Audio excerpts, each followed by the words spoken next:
Hola mi gente, you're listening to Money Chisme, a podcast bringing you the chisme on personal finance, investing, entrepreneurship, and building wealth. I am your host, Violeta, a first-generation Mexican immigrant in which I struggled on my own path to financial freedom and am currently on my personal journey to building wealth. I am here each week to bring you my experience, financial tips, and the latest chisme on personal finance to help you on your own journey to financial freedom and building wealth. So if you're looking for a place to learn financial literacy, how to invest, and how to make your money work for you, then you've come to the right place. Don't forget to visit the blog at moneychisme.com, where you can also keep up with the latest chisme and sign up for the email list so you never miss an episode. You can also find us on social media, including Instagram, Facebook, TikTok, and Twitter, and YouTube. All right, mi gente, so get your cafecito or your drink of choice and let's get into this chisme. Hola y bienvenidos to episode 2 of the Money Chisme podcast. I missed last week because who launches a podcast, then catches COVID and couldn't record for over a week? Like, that was me. As soon as I launched my podcast, like a few days later, I popped positive for COVID and then like my voice was all icky. And so I missed last week, but I am back now.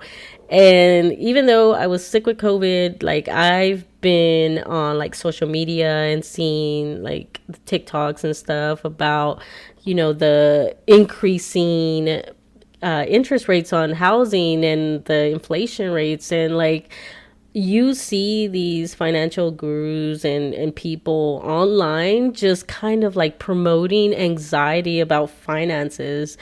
And mi gente, like, we do not need that added stress and that anxiety. Like, we in the Latinx community, especially us first gen, we already deal with financial anxiety. We already are so anxious about trying to catch up to the rest of our peers that, you know, were born here or are like second, third generation. Trying to catch up with them in regards to finances, because we are just so behind because we didn't have anybody to show us. And so then you have these financial gurus scaring the shit out of us. And like, how do we overcome that? Well, the only way to overcome and, you know, reduce your anxiety and prevent and, you know, stop yourself from falling for these like scare tactics from these financial gurus on social media, like, we have to learn financial literacy. And I know financial literacy sounds like a very fancy word, like something that, like, when I was younger and I heard about financial literacy, I was like, oh, is that like some type of degree that you have to get to learn about it? But really, all financial literacy is learning how and understanding how your money works, how your paycheck, you know, works, how savings works, how investing like your 401k works, and, you know, building skills to help you make better financial decisions on things like managing your money, budgeting, and investing. And this is very important for us because without financial literacy, like, it can mean the difference between financial success, gaining financial stability, financial freedom, or, you know, being in a financial ruin and being like drowning in debt, or, you know, not being able to buy things like a house, a car, because your credit score is jacked up. So us in the Latinx community, we need to learn that financial literacy is very important for us. Like, we are trying to, you know, break boundaries, and we're the freaking trailblazers of our families, and we're the ones that are kind of bridging that gap. And we are teaching our family members and setting up our future generations for financial success. So we need to start learning financial literacy. It's very important. Now, here's the issue, is that financial literacy has like a lot of things under it because it's like a big umbrella, right?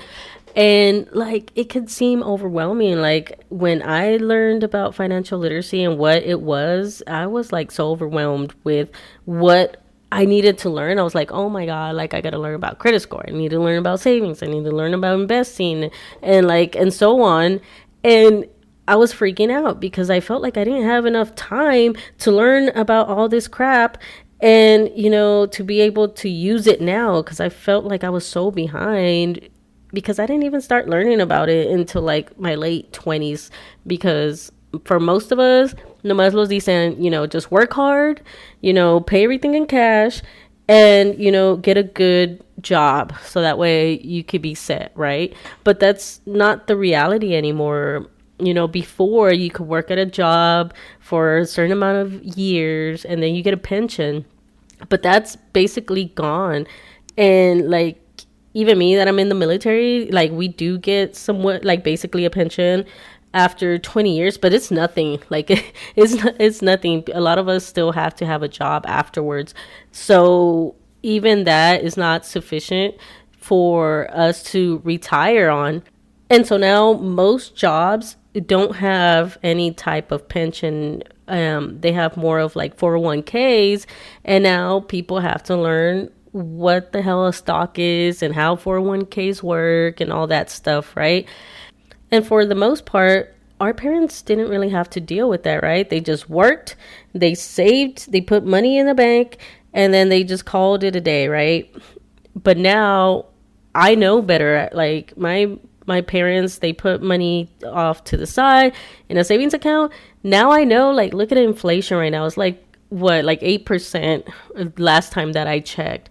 And that money is worth less now. And so those are things that we are having to learn as the first generation, and we're freaking out. So like, what do we do about it to get over this financial anxiety and put us on the road to learning financial literacy so we can fix our finances and have a better future and set up the future generations? So, entonces, ¿dónde empezamos? Like, where do we start to get ourselves on the road to financial literacy? And the Financial Literacy and Education Commission, which is linked in the blog that I posted this week, it has 5 sections, and they break it down into these 5 main sections to help you kind of like have a plan to on what the things that you need to focus on. And basically, the 5 sections are earn, save and invest, protect, borrow, and spend. So those are the 5 areas that they recommend on focusing on. So let's break it down. So for the first section on earn, you want to learn about how your paycheck works. You want to know about your deductions, like the taxes, Social Security, and the Medicare taxes. You want to know how much you're paying. And sometimes some of your deductions include like retirement, savings accounts, or like health insurance. You need to understand where all your money is going and how much you are netting after like the taxes and everything. So that's like step number 1. So the next one is save and invest. And this, they grouped it together because sometimes you can save in a type of retirement account, like a Roth IRA or something like that. But basically you want to make sure that you start saving and have an emergency fund, and also are saving for short-term goals or long-term goals, like maybe you want to buy a house. And for your emergency savings, you want to save up like 3 to 6 months. And I would probably lean more to the 6 months, especially right now that, inflation and everything costs so damn much. Like I would probably save up for 6 months. And that's what they mean about when they talk about like paying yourself first. And just like take that out from your paycheck, like before it even hits your bank account. So for example, with me, I have multiple savings accounts, and I have like, it's set up where my bank automatically takes out the money and sends it to a savings account, a certain percentage, and I have other things. So like I have one for like travel and for my savings, the emergency funds. So make sure you are allotting that money to save you for emergencies, and that you're tracking it and only use it for like extreme emergencies. Which brings me into protecting your finances. And like I was saying, is that you want to make sure that you're tracking your savings and your money, and making sure that you're using like your emergency funds for only emergencies. Like, don't get tempted to use it for like some type of materialistic thing that you want, because the purpose is to have it for a rainy day. Also, you want to be wary of fraud and scams, especially now with like social media. You see so many people with like courses and stuff, and that's, nothing against courses, because I believe in courses, but when they are from a person that you trust, that you've vetted, make sure that they know what they're talking about and have actually, taken their own advice. Because you see it across social media where you have like these stock bros, saying that you're going to get rich, trading stocks throughout the day. And really, they're just making themselves rich, selling you that dream and not really making money off trading stocks. So they're just taking your money. There's also like these financial gurus that also sell like these courses, and all of them just sell you this dream, and they're making money off these courses versus off what they're actually doing. So be wary of those courses. There's some really good ones that I have taken that really have made an impact and helped me achieve, in some goals and get me to the next level. But you really have to make sure that you are seeing what this person that's offering the course is about. Like, what are their results? How are they making their money? Because the majority of the time, especially online, it's, through these sales of courses and other downloads. So protect your money in that way. So next up is you want to track how you're spending your money. And this is basically just creating a budget. Like, know where your money is going, making sure you have like specific goals per month, or however you want to set up your budget, and that you have like a maximum of what you plan to spend that month, and making sure you stick to that plan. Because so often, especially me, I tend to, like see a sale, and then you kind of justify it because you're not spending as much, but then you end up buying more, right? And I do that with thrifting too. So I'll go thrift stuff and I'm like, well, it's only this or that. And then I ended up spending way more than if I had just gone to like a regular store, just because I justify it by saying, it's worth less, and I'm not spending as much money as retail, and it's better for the environment or whatever. But then I end up with like clothes that I don't even wear, and so I'm just wasting my money, and I need to do better in tracking on how I spend.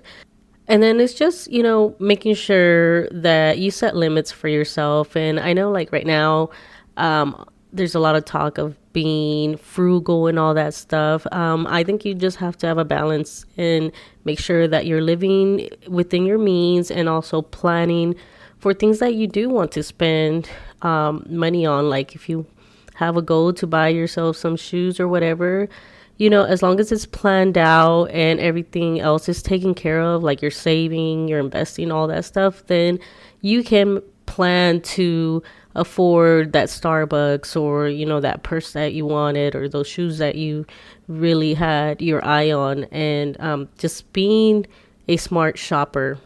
So finally, we have the one that really gets us in trouble, and that is learning how to borrow money effectively.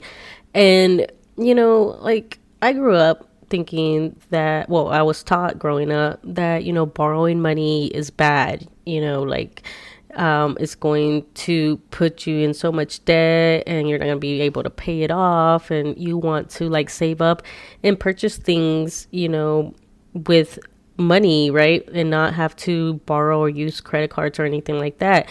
And so that really messed me up whenever I did have to borrow money for a car loan.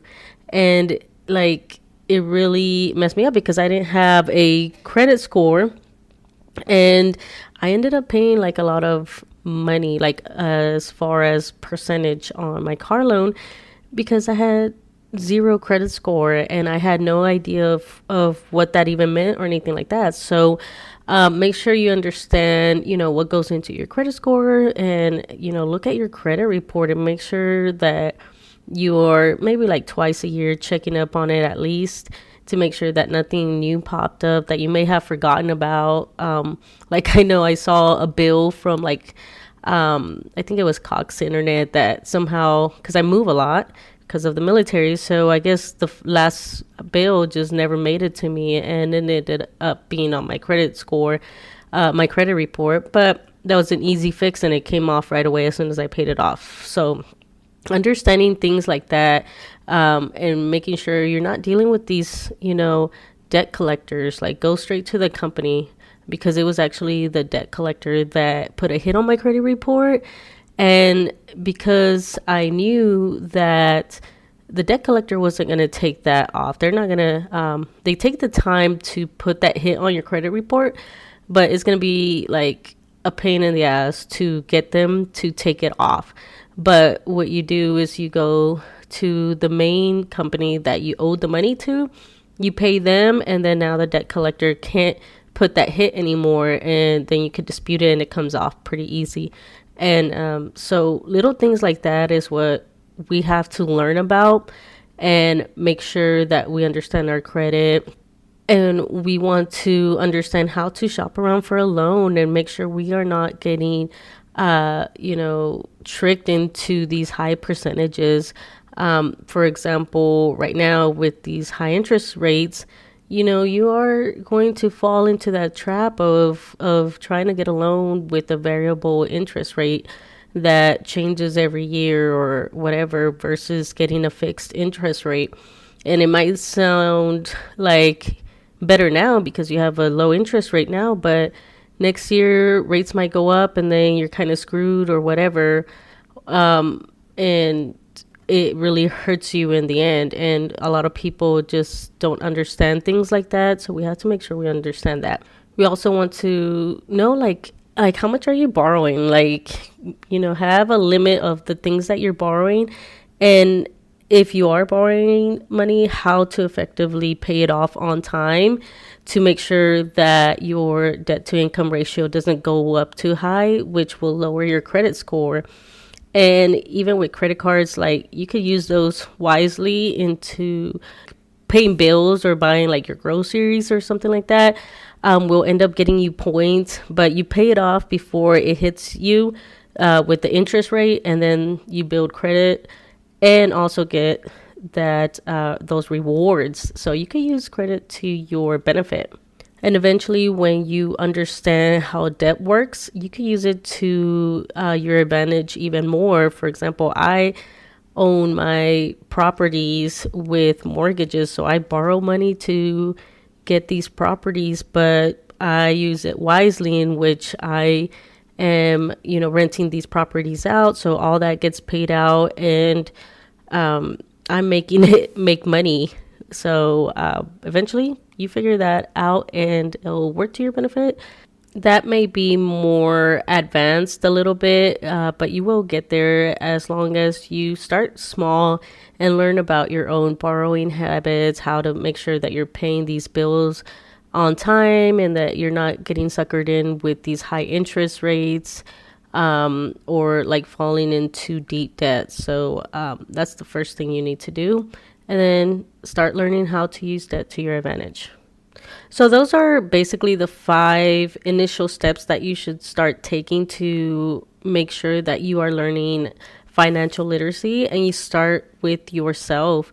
So you want to make sure you understand your pay. You want to learn how to save and invest, learn how to protect your money, learn how to make better financial decisions on how you're spending that money, and understand how, borrowing money, how the debt works, and how to even use it to your advantage. And those are like the five main things you basically need to get you on the road to financial stability and eventually get you on the road to financial freedom. So don't overwhelm yourself with feeling the need to kind of become an expert at everything, because really you're just trying to be a jack of all trades, in which you know a little bit of little things here and there to, get by, because at some point you're going to hit the point where you need to find experts in these areas, because we cannot understand everything and know everything. It's just you want to know enough to protect yourself, to make better decisions, and to get you on that road to financial freedom. So hopefully this helps you get started and makes you feel less anxious about, finance and about financial literacy. I know I want to talk about this more, but I didn't want to get too deep into the weeds with this episode. But in future episodes, I kind of want to do a deeper dive in each one. So hopefully you tune in for future episodes. Hope you liked this episode, and I will see you in the next episode. Bye. Thanks for listening. If you enjoyed the episode, please leave me a review and don't forget to share so others may find the podcast. If you'd like to be a guest or have any topics or questions you'd like to hear discussed, you can reach out to me at any of my social media or email me at moneychismeblog@gmail.com. Hasta la próxima. Bye.